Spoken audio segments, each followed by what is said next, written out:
French Cameroon is totally finished. It at its peak of collapsing. This is not just because it's a coincidence, but it's based on economic sabotage. Ambazonia has finished Cameroon and they are on their knees, but will not accept the defeat. It is a big failure that even in their capital, there is no fuel, yet they claim they are winning a war against Southern Cameroonians. It's unbelievable that this is a government that wants to reconstruct Southern Cameroon without constructing their own country. They want to claim ownership of Southern Cameroons without even being able to have power over their own country. They're unable to have potable drinking water. They lack electricity, no good networks, no fuel, and you want to reconstruct Cameroon? Listen to this. We are going to be explaining to you what a French Cameroonian journalist has actually exposed as the main reason why there is fuel scarcity. Watch this and listen to the second part of this video. Wow, it is horrible. It is not wonderful. It is horrible. It is not horrible. It is terrible. Wow, it is pathetic. This is our country. This is the Town Crier reporting live for Coupe Manunguba. Thank you very much.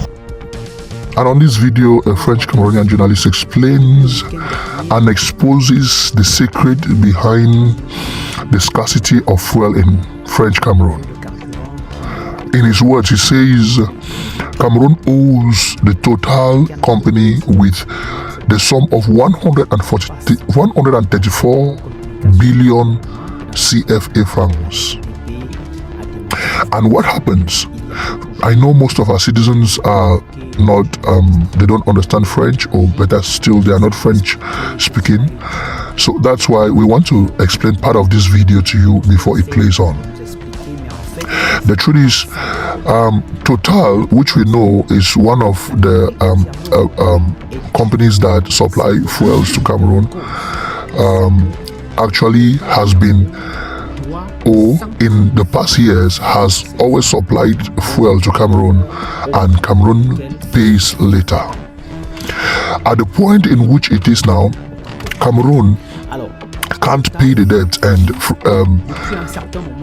Total has decided not to supply fuel before payment. Rather, it's payment before service. And on this, Cameroon, with the bankruptcy stage which they are now, they are unable to pay this. Their Minister of Mines, Water and Mines actually came out with a communique claiming that they have other difficulties, but not exposing the fact that they are at the stage of bankruptcy and have no money to pay for fuel.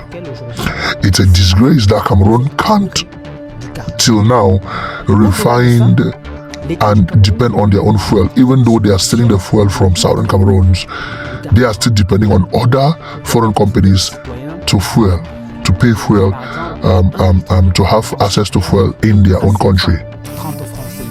Another part of the video explains that Cameroon pays 234 CFA francs as subsidy, which this Total company supplies at the sum of 1,000 francs CFA. So Cameroon pays the subsidy of each liter at 236 francs. It's very terrible that Cameroon can't, till today, manage their state affairs.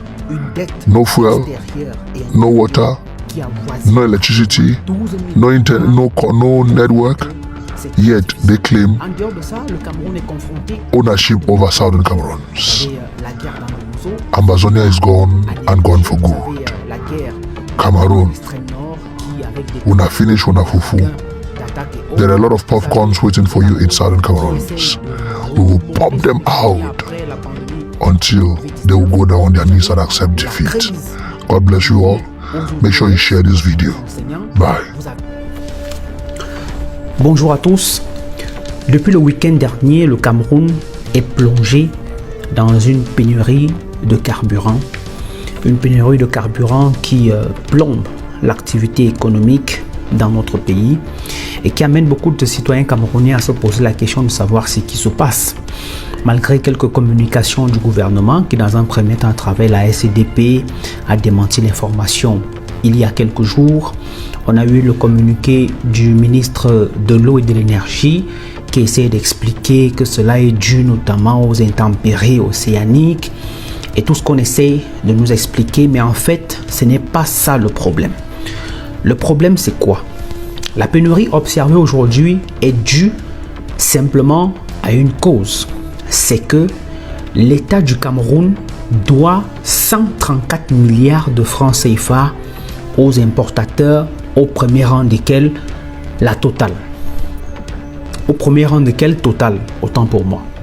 Alors, Total qui, depuis un certain moment, exige à être payé, décide donc de livrer le carburant qu'une fois sa facture payée. Avant, comment ça se passait? Total livrait le carburant et attendait les paiements après. Mais sauf que ces paiements prenaient beaucoup de temps pour être effectués par l'État du Cameroun. Et donc Total contraint aujourd'hui l'État du Cameroun à payer d'abord avant de livrer le carburant. C'est la raison pour laquelle aujourd'hui on assiste à cette pénurie du carburant. Au-delà de ça, l'État du Cameroun depuis 2008 subventionne le litre de carburant à la pompe pour permettre à ce que les citoyens puissent aujourd'hui par exemple payer 1 litre de carburant super à 730 francs CFA au lieu de 1000 francs. Donc l'État supporte 270 francs CFA par litre de carburant consommé à la pompe. Ça c'est une décision du gouvernement camerounais de pouvoir supporter cette ardoise qui est devenue très lourde et qui coûte chaque année, par exemple pour le cas de 2022, pour l'année 2022, qui a coûté à l'État du Cameroun pratiquement et plus de 700 milliards de francs CFA. C'est énorme, c'est énorme. Si on ajoute le fait que le Cameroun fait face à des tensions de trésorerie avec une dette extérieure et intérieure qui avoisine pratiquement les 12 000 milliards, vous comprenez que c'est très difficile. En dehors de ça, le Cameroun est confronté à de nombreux enjeux.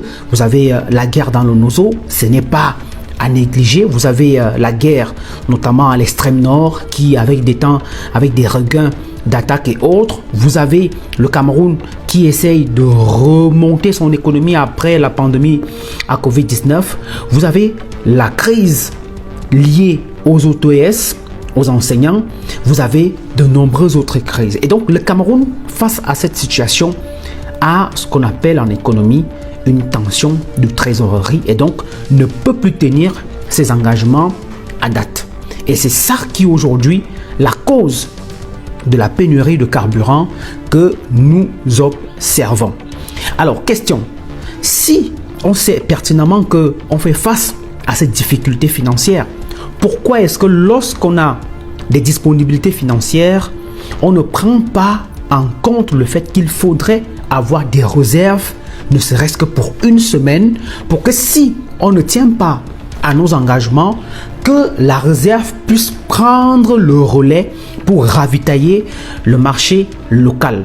Ça, c'est encore une situation qui n'a pas été prise en compte. Vous vous imaginez si on a une catastrophe, si on a une situation d'urgence où il faut que les gens aient le carburant, comment est-ce qu'on se retrouve? Pourquoi est-ce qu'on doit attendre que les navires livrent le carburant au compte-gouttes pour que, une fois qu'un navire ou deux navires observent un retard dans le cadre notamment du règlement de leur facture, on se retrouve paralysé? Pourquoi la même situation ne prévaut pas en Guinée équatoriale, au Gabon, en République centrafricaine qui sort de la guerre, au Congo, en RDC? Tout simplement parce que au Cameroun, on ne prévoit rien. Et aujourd'hui, on apprend à nos dépens.